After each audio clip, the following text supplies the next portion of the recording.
deadliest monsters of the ages, King Kong, Godzilla, locked in the most titanic battle of all time.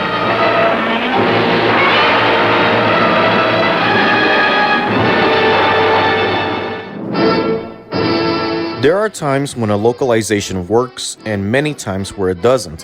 One example of a localization that works in my opinion is the Sony English dub of Godzilla 2000.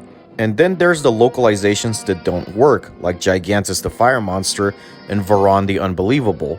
The American version of King Kong vs. Godzilla is one of those localizations that don't work.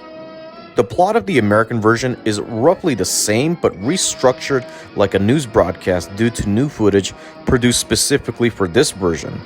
It's like you're watching a movie with interruptions by redundant news bulletins. The new footage is redundant because it doesn't add anything unique or beneficial to warrant its existence. Many of the Japanese version's amusing scenes have been replaced with tedious new footage that either spoon-feeds the audience questionable exposition or regales audiences with the same events they just witnessed moments ago.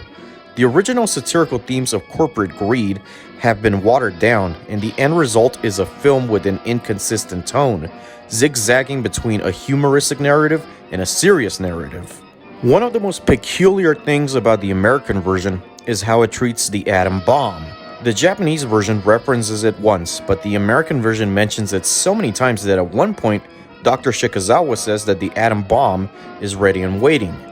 This is one of the fascinating things I find about localizations because they paint a clear image on how Japan and the United States were divided on certain topics and how they treated these topics. In this case, the Japanese version never makes the atom bomb an option, but the American version goes completely pro-nuclear.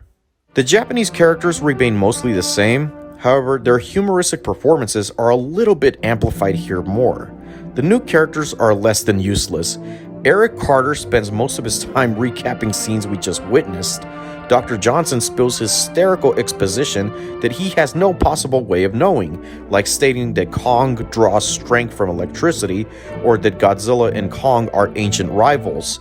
The film never makes it clear how he got his information, nor does it ever make a case as to why these new characters are warranted.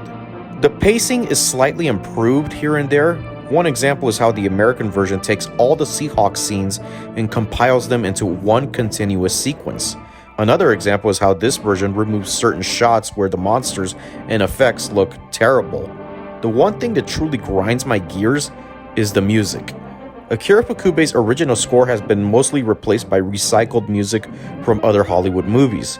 But some of the recycled music works, like the opening theme from The Golden Horde, which gives off retro King Kong vibes, and the music that plays during the train sequence. And then there's some music that really doesn't work, that borders on irritation. I especially hate the music that plays during the balloon operation scene. I don't know why I hate it, all I know is that it sounds terrible, and I always skip that scene whenever I watch this version.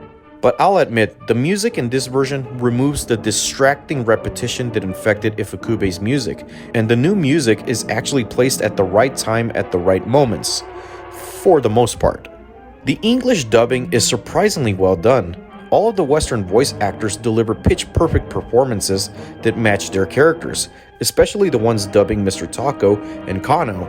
Universal's dub is one of the better English dubs of the Showa era.